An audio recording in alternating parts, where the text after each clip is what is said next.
Justru itu gue mau melepaskan ikon itu. Kenapa? Ikon itu udah biarlah menjadi kenangan ya kan. Karena kan nggak angkatan kita, nggak angkatan di bawah gua, nggak yang gue dengar sampai anak gua juga sekarang,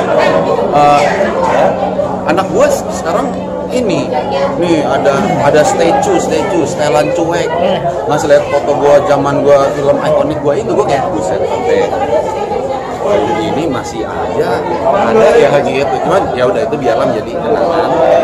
Moving on, gue harus menjadi seorang aktor yang bereskalasi lagi, level up lagi. Ya gimana caranya? Ya ini di Maung Pocong dengan transformasi rambut gue, transformasi karakter gue yang berbeda. Tapi lo sebagai seorang aktor nyaman dengan drama genrenya tertentu atau gimana, Sam? Nonton banget nih. Kalau seorang entertainer mungkin boleh nyaman-nyaman aja. Tapi kalau seorang aktor dan aktris lo harus nggak nyaman sih. Kenapa? Karena dari project ke project lo mempelajari karakter yang berbeda dengan karakter sebelumnya. Itu nggak nyaman loh.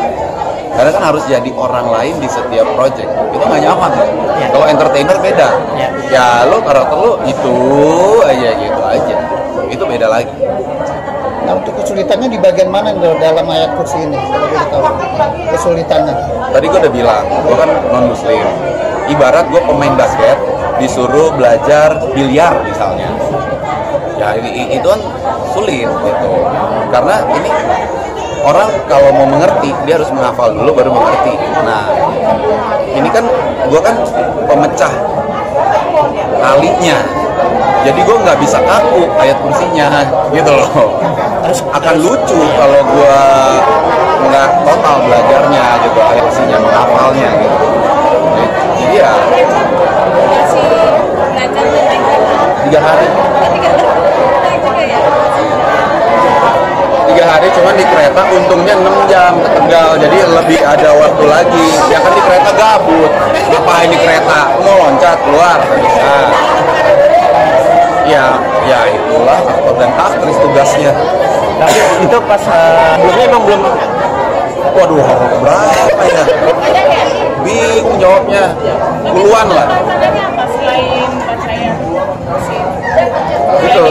Itu tadi udah bilang, untuk karakter Yahya ini sendiri juga ini kan cerita rakyat ya, di somewhere di Jawa Tengah gitu.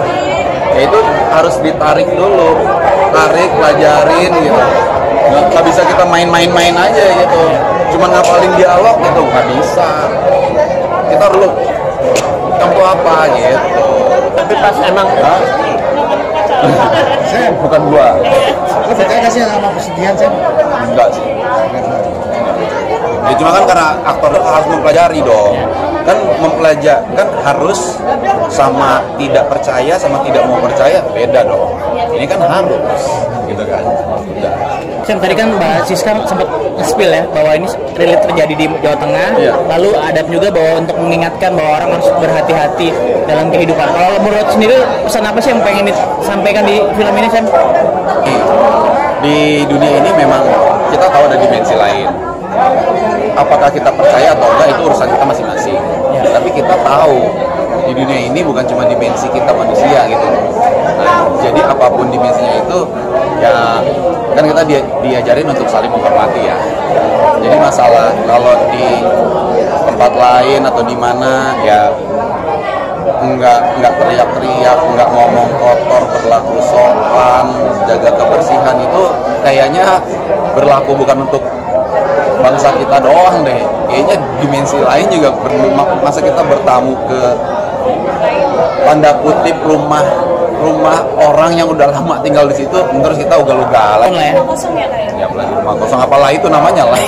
Sedikit berarti bisa dibilang ini tantangan lu pertama kali ngapalin ayat dari film-film sebelumnya, terus sama sebelumnya emang belum nggak dikasih tahu sama saudara bakal ngapalin ayat atau gimana? Enggak, gue ada di beberapa project ya, adegan sholat. Tapi untuk ayat ngapalin suatu ayat ada, cuma maksudnya untuk ayat kursi ini ternyata temen-temen yang beragama Islam pun ngomong, Sep, gila juga lu ngapalin 3 hari, gua aja belum tentu hafal. Nah, yang beragama Islam aja katanya susah ngapalinya, terus gimana gua? Gitu kan. Sam, bicara industri, sekarang kan film horor lagi bagus ya. terakhir pabrik gula sampai 4 juta. Kalau menurut lo ini jadi satu tanda nggak sih bahwa film horor lagi semakin bagus secara produksi, semakin bagus secara ini? Menurut lo gimana? Sehingga lo tertarik main horor, Sam? Ya horor, tapi kan judulnya berbeda, alur ceritanya pun berbeda. Yang tadi film yang lo ngomongin sama yang Mangkuk Pocong ini adalah cerita rakyat. Ya. Jadi secara genre sama, tapi secara cerita ya benar-benar bertolak belakang. Gitu. Ini kan beda.